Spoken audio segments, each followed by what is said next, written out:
Hello students, कैसे हैं आप सभी? होपफुली बहुत अच्छे होंगे, राइट? आपकी एग्जाम की प्रिपरेशंस बहुत अच्छी चल रही होंगी.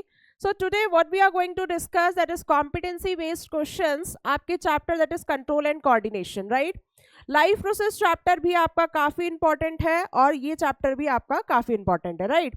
सो moving to our first question, that is Sapna suffers from a condition due to which her average blood sugar level 174, right? ये डेटा आपको दिया हुआ है. सी, ऐसे क्वेश्चंस करने के लिए डजेंट मैटर आपका कंट्रोल एंड कोऑर्डिनेशन है या फिर लाइफ प्रोसेस चैप्टर है, but you need to do regular revision. जब आप रेगुलर रिविजन करेंगे तो आंसर्स तभी माइंड में स्ट्राइक करते हैं, right? The average blood sugar level in a healthy, ये आपको एक डेटा दिया हुआ है. अगर आप यहाँ पर एक नॉर्मली एक चीज को एनालाइज करेंगे तो यहाँ पर ब्लड शुगर लेवल बढ़ा हुआ है, right? So which of the following could be the cause of Sapna's condition? Sapna की ऐसी कंडीशन के लिए you need to figure out the correct option, right? Insufficient production of thyroxine, यहाँ पे थायरॉक्सिन का कोई सीन नहीं है, right? Insufficient production of insulin in her body, right? Insulin आपका कहाँ से रिलीज होता है? इंसुलिन आपका पेनक्रियाज से, ठीक है? पेनक्रियाज से. ये ब्लड ग्लूकोज लेवल को मेंटेन करता है, ब्लड ग्लूकोज लेवल को मेंटेन या फिर डिक्रीज करता है.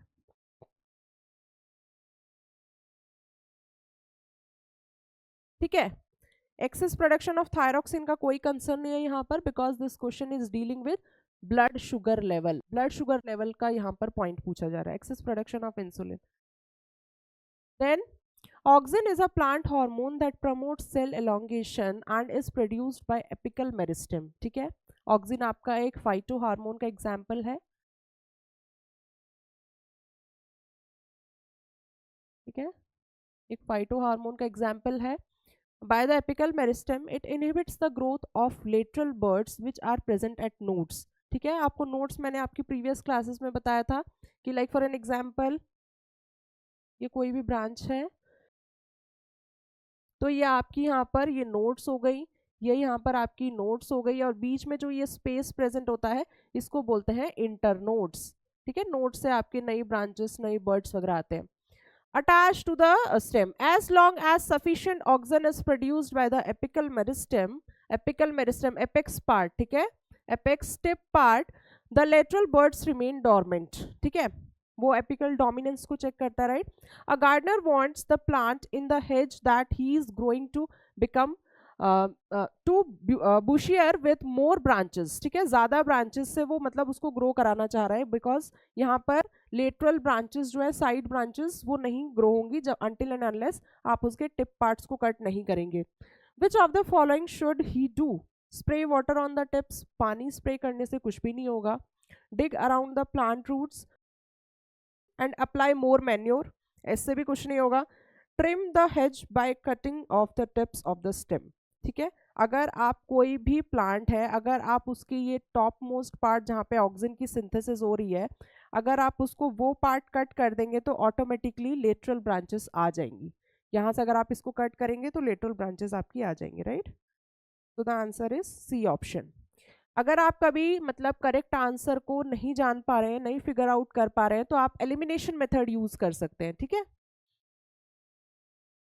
Shown in the figure below in a plant in which the oxygen is synthesized at part X of the plant. ठीक है? यहाँ पर ये एक X दिया हुआ है, ये टिप वाले पार्ट को बोला गया है यहाँ पर, और ये ब्रांच हो गई. ठीक है? Geeta took the potted plant and cut off the part X. ये पार्ट X को यहाँ से ये कट कर दिया. ठीक है? She then took the plant and kept it near a window with sunlight and observe it after 7 days. 7 days बाद उसने क्या ऑब्जर्व किया? Now you need to find out. Then part Y grew and bent towards the window. Part Z started growing upwards and out of the soil. Part Y did not grow at all. Part Y ने मतलब obviously part Y आपका grow नहीं करेगा. Part Y grew upwards, नहीं. Then during pollination, plant ensure that the pollen grain from a species germinates on the stigma of the same species, right? कभी भी मतलब अगर पोलन ग्रेन, सनफ्लावर का pollen grain किसी और स्पीशीज पर जाके लैंड करता है तो ऑब्वियसली वो पोलन ट्यूब फॉर्म नहीं करेगा, ठीक है। तो which of the following ensure this hydrotropism? Hydro means that is related to water, chemo means chemicals, कुछ शुगर्स रिलीज होते हैं स्टिग्मा की सरफेस पर, ठीक है, जो कि किस में हेल्प करते हैं? Help in the formation of pollen tube, help in the formation of pollen tube, ठीक है। Phototropism, photo means here light, then geo means that is gravity. So here they are asking about this one, pollen grain germination, so the answer is second option, right? As first line of defense, stress hormone are released in humans, ठीक है, adrenaline hormone release होता है humans में. As an equivalent, which hormone is most likely to be released as first line of defense in plants? They are asking for plants. कभी भी question को एकदम से ऐसे देख के आंसर नहीं लिखेंगे आप बोर्ड एग्जाम्स में, हमेशा क्वेश्चन को एटलीस्ट प्रॉपरली रीड करेंगे एंड तक कि वो क्या पूछना चाह रहा है. आप कुछ बच्चे होंगे तुरंत से इस क्वेश्चन को उन्होंने देखा और वो एड्रेनलिन हार्मोन लिख के आ जाएंगे, नहीं, ठीक है. यहाँ पर किसकी बात हो रही है? प्लांट्स की बात हो रही है. So what should be the answer? That is ABA.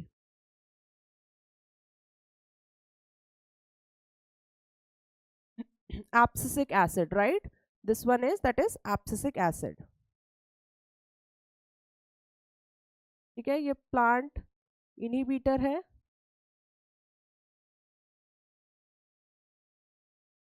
Then there have been reports of plant hormones being found in animal bodies even when they are not synthesized by animal. ऐसे कुछ reports के अनुसार कुछ plant hormones being found in animal bodies, ठीक है, जबकि animals की body में ऐसा कोई हार्मोन सिंथेसाइज नहीं होता है. What can be the most common pathway of the entry of such hormones in animals? One of the reason what we can consider that is through food, may be खाने के through आता हो, ठीक है. Name one plant hormone that controls directional growth. मैंने इसीलिए बोला था कि प्लांट हार्मोन्स में आप सारे हार्मोन्स के उसके फंक्शंस वगैरह जरूर से रिवाइज करेंगे जिससे कि आप ऐसे क्वेश्चंस के आंसर्स दे पाए, right. Name one plant hormone that controls directional growth, that is auxin, ठीक है. ये एक फाइटो हार्मोन का एग्जाम्पल है, ठीक है. Plant hormone are also referred to as growth regulators and can be controlled by number of stimuli, right? So यहाँ पर that is stimulus मतलब होता है कि क्या मतलब change हो रहा है आपके एटमॉस्फेयर में. Mention one point difference between the functioning of animal growth hormone and plant growth regulators. Basically आपको इस क्वेश्चन में plant growth regulators और animal growth regulator hormones की यहाँ पर difference बताना है. अगर मैं यहाँ पर first point consider करूँ, ये B पार्ट है आपका,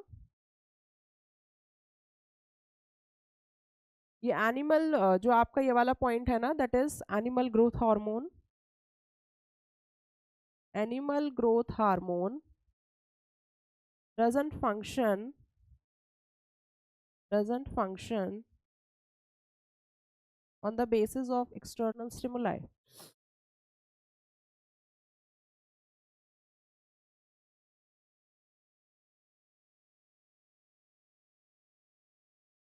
ठीक है, like for an example, like sunlight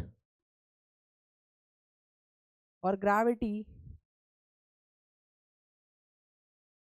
ठीक है. But plant hormone show the response, but plant hormone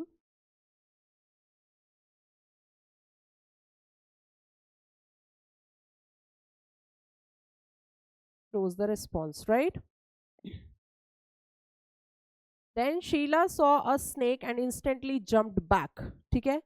Then she slowly moved away from the snake. First वाला क्या था? That first time जो उसने instantly, that is involuntary reflex action. है ना, जो कि ये एक्शन किससे फॉलो होता है, रिफ्लेक्स आर्क से। ये आपका फास्ट है, इंस्टेंट है, ठीक है। Then she slowly moved away from the snake. तो ये आपका क्या है, ये आपका वॉलेंट्री एक्शन है, वॉलेंट्री एक्शन। ये स्लो होता है, जिसको वॉकिंग, ठीक है। Then what is the difference between the two actions, instantly jumping and walking away? That is the same thing. This one जो instantly कूद जाना, एकदम से instantly react कर जाना किसी situation को देखकर, वो आपका reflex action है, and reflex action is followed by reflex arc.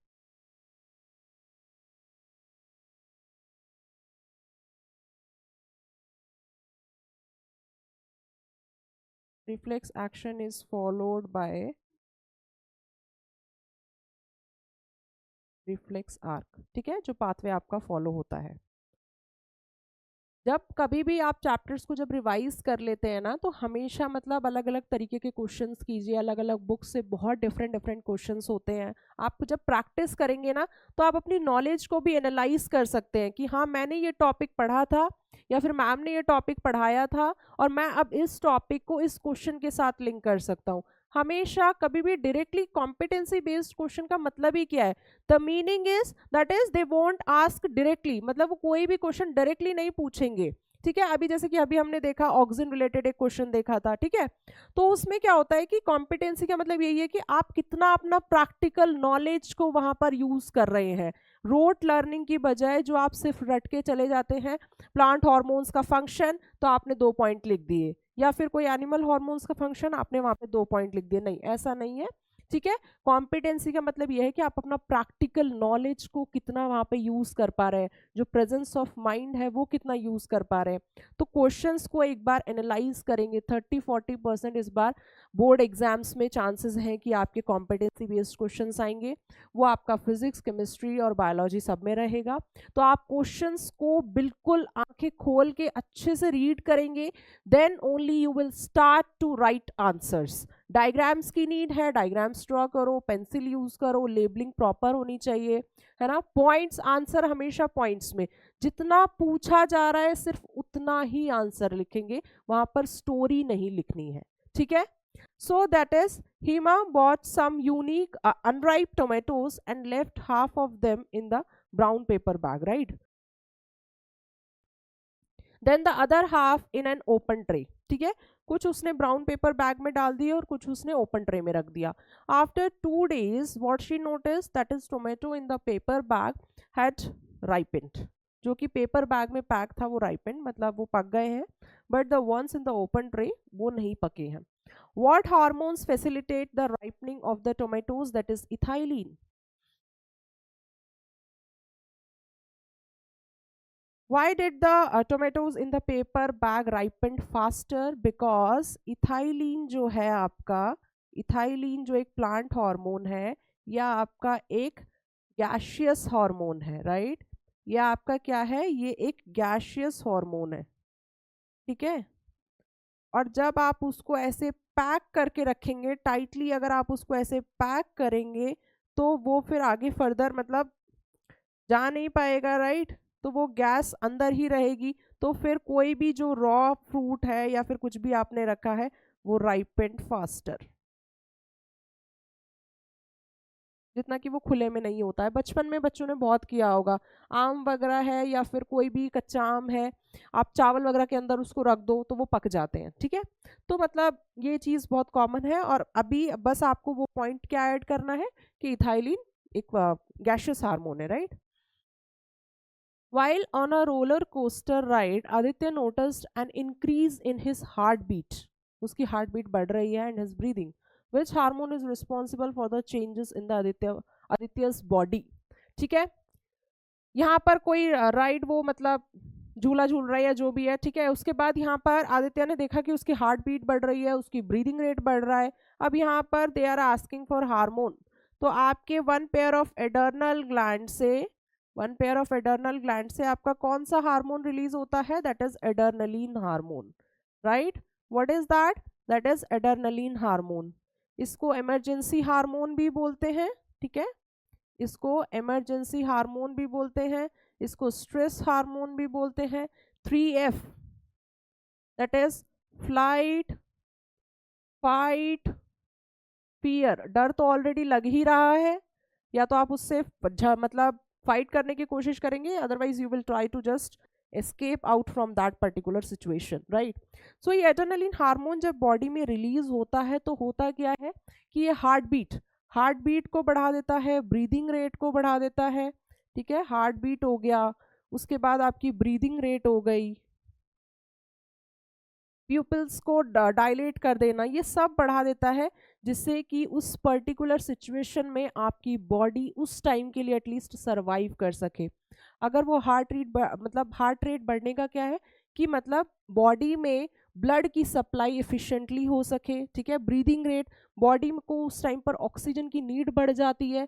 तो इस हार्मोन का रिलीज होने का मतलब ही यही है दैट कि आपकी बॉडी को उस पर्टिकुलर सिचुएशन में एडजस्ट कराने के लिए कोशिश करी जा रही है, ठीक है। प्यूपिल्स डायलेट हो जाना, उसके बाद फ्रीक्वेंट यूरिनेशन, बहुत सारे इसके सिम्टम्स होते हैं, ठीक है। Plant growth regulators do not always promote growth, right. इसमें बेस्ट एग्जाम्पल क्या है आपका, that is abscisic acid, ABA, ठीक है। इसको stress hormone, stress regulating hormone भी बोलते हैं, स्ट्रेस रेगुलेटिंग हार्मोन भी बोलते हैं। इसको स्ट्रेस रेगुलेटिंग हार्मोन क्यों बोलते हैं? Cite one example in the support of above statement and mention the action of the same, because during unfavorable conditions,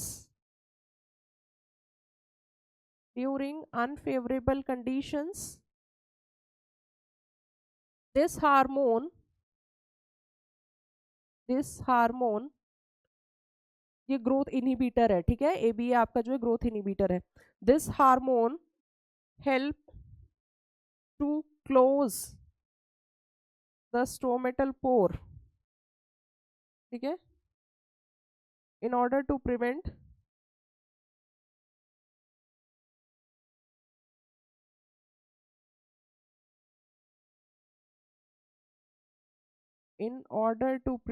excess water loss,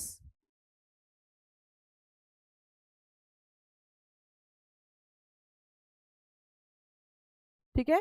तो ये स्टोमेटल पोर को जब कंडीशंस फेवरेबल नहीं होती है, ये स्टोमेटल पोर को क्लोज रखता है, जिससे कि अगर स्टोमेटल पोर ओपन होगा, already conditions are not favourable, तो फिर उससे एक्सेस वाटर लॉस हो जाता है, जो कि प्लांट उसको मतलब एडजस्ट नहीं कर पाएगा, ठीक है। ओके, सो ऐसे ही वीडियोस के लिए that is kindly subscribe our channel. Thank you so much.